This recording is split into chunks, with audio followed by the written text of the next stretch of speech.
What's up? It's Gail here. This video is to show you how you can alter your photographs and place them into different shapes using the masking features in Google Drawing. So I already have a Google Drawing page opened up right here, and if you don't know how to do this, please watch lesson 1 first in this playlist. So to change this, we already have this up here. I'm going up to Untitled Drawing. I'm going to name this something. So I'm going to create moons today. So I'm going to name this moon. Let's just place down moon, full moon for this one. And I'm going to save this in my Google Drive folder so it's easy to find. So I'm going to File and I'm going down to Move. And what I would do is look for a full moon or something down here. I'm just going to save it over here for right now. I might save it under book cover. So I'm just going to click on this one so I can find it later, and I can always move it again later if I want. And I'm going to click move. Okay, so now it's showing me it's been moved over there. I'm going to click dismiss. And now I'm ready to work on my canvas, which is this checkerboard pattern. And I'm not going to change the size of this, but if you need to change the size, you can go over to File and go down to Page Setup, and you can choose any of these proportions, or you can go down to Custom and you can type in the inches. You can also change this to centimeters, points, which is mostly used for type, and pixels down here. So I'm going to click cancel because I'm not going to use that, but that's how you get started there. And just so we can see this moon picture show up well, what I'm going to do is change the background color. So to do so, I'm going to take 2 fingers and press at the same time on my mouse or my launch pad. And then this pop-up window shows up. I'm going to background and I'm going to choose the color black, like so. Okay, awesome. Now we're ready to add a photograph. And I recommend using a high contrast photo or one that you can change into a high contrast photo. And if you don't have any pictures on your computer that you want to use, one thing you can do just so you can kind of follow along and get the hang of this is go to this little box right here. This is insert image. It has 2 little triangles in here. It looks like mountains. Click on the toggle over on the right side, and we're going down to search the web right here. And you can type in landscapes, and then I'm going to type in high contrast. And then I could choose one of these that, that really shows up and stuff for this project. So, I'm looking to see which one might be a good one for this. This one might work. It just depends on what you're looking for. This one right here is the one that I think would look really cool. So I'm not going to use this. I'm going to get rid of this by clicking that X so my workspace is larger, and I'm going to use a picture I already have saved. I took a screenshot of it earlier, so I have it under, if I go to insert up here, I'm going to image, and I'm going to upload from my computer, going to recents, and I'm going to find that picture right here and click open. So this is the one I'm going to use. So right now it doesn't look super high contrast, but it does have kind of a simple background, and I'll show you how we can change that in a minute. So while this is selected, you can see format options up here. If you don't see this, there might be 3 horizontal dots out to the side. If you hover over it, it will say more. Click on that and you'll be able to find format options. So I don't need to do that. Mine's already showing up, but I am going to show you that if this picture is not selected, if I click on the black canvas, that disappears. So you definitely want to make sure that this is selected. Then we're going to click on Format Options, and then we're going to come over to Adjustments. So I'm going to click on the arrow right here, and I'm going to make this more contrasty. And you can go all the way to the right and stuff and see how much of your image is disappearing or whatnot. So I think I might want to keep mine about right there. And then I can also play around with the brightness up here and see what I like. So you can kind of go back and forth and see what works the best for you. And I want to keep this more as a black and white picture, so I'm definitely going, but I want the sky to be more on the white side. And if I wanted to keep those mountains in there a little bit, I can come down here so a little bit of that showing too. Then the next thing is we can recolor it. So I'm going up to this toggle here. I'm going to click this one close so it's easier to read. I'm going to recolor, and now I'm coming over to the toggle on the right hand side, and I can choose from all these options right here. I'm actually going to change mine to black and white, so it's this one right here. When I do so, this is my picture. Now if I want, I can go back to adjustments and still play around with this and see how much of my picture I actually want to show. And you know, I definitely want to make sure that you can kind of see these are birds. So let's say that I'm going to create a book cover for Alfred Hitchcock's The Birds, and you know, or maybe I'm going to make a new sequel or something in his honor. So this is what I have so far. So once I still have this selected, so the next step is we get to have some fun and use the cropping tool and change the shape. So up here, I have this cropping tool. Again, if this is not selected, you won't see it up here, so I need to select this. And I'm going to get rid of, no, I'm going to keep the format options. I'm going to need that in a minute. So I'm going up to the crop tool here, and I want to click on this toggle over here. When I do so, I can select a shape. And for right now, I'm going to select the circle shape.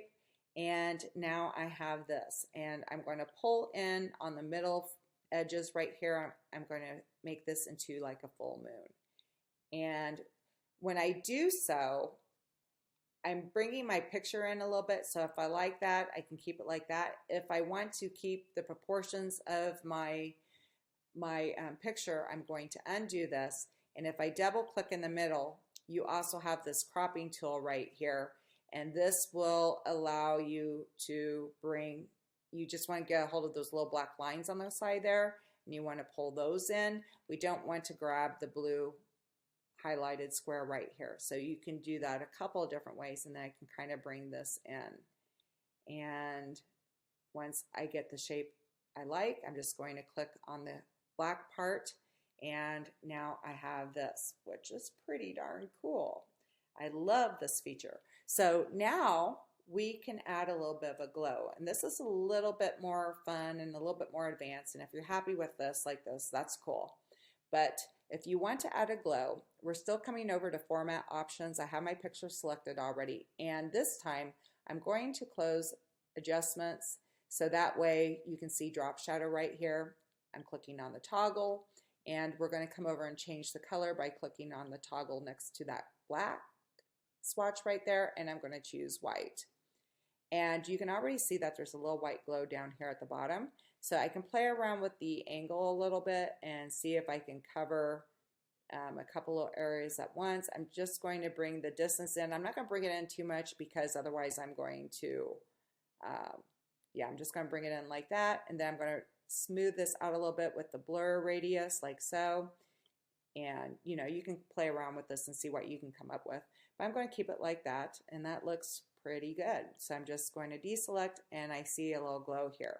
Now to create a glow all the way around, we're going to duplicate this picture 2 more times so that way we get it more even. So I'm going to click on my picture right here, and the shortcut is Control+D or Command+D on the keyboard. So I'm holding down the Command key and pressing D, and now I just created a new I just duplicated it. So I'm going to line it up on my picture there again, like so. And now I'm going to play around with the angle. I have everything else where I want it pretty much.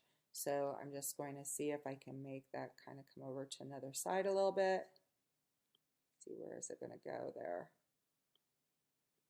Okay, there we go. We got some over there, but I want to kind of match it up on that side right there. And then when I click off, that looks pretty good right there. So now I'm going to duplicate it one more time. So I'm clicking on the picture.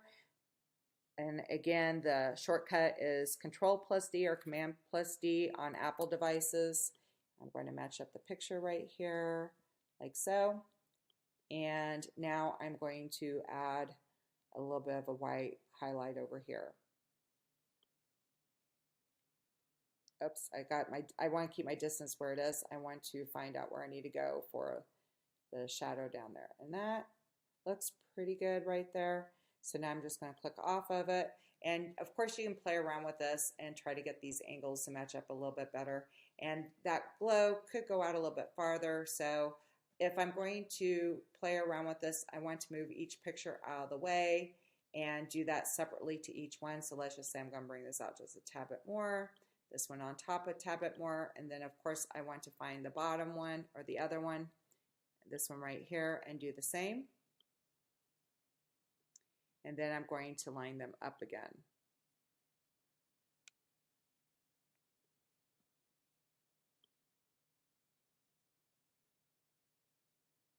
And I can see that my moon is quite wide, but I kind of like that. You know, I'm just going to keep it like this. You can play around with it more. Of course, I do need to add a little bit more of a white highlight down here.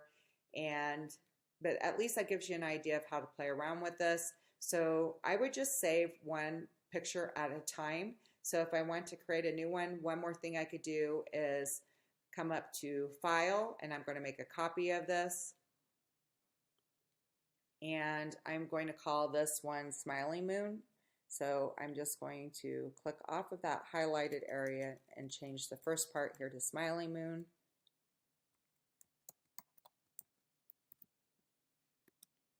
Click OK. And it's going to take a little time because we have all these pictures on top of one another. And once this comes up, I'm just going to click this one off right here. And I have this picture here already. And now I'm going up to, I have it selected already, I'm going up to the cropping tool, and I can come down and choose this shape like this and play around with it. So the one thing I want to do, because now I'm altering my picture again, is I'm going to up here to undo, and then I'm going to double click on my picture so it brings up my picture as well as the cropping tool. And you can see that my cropping tools already started to come in a little bit. So this gives me more options if I do it this way. So maybe I want to have this be my moon picture. And now I also have, let me go back, I didn't mean to move that. So I want to click off of here for a second.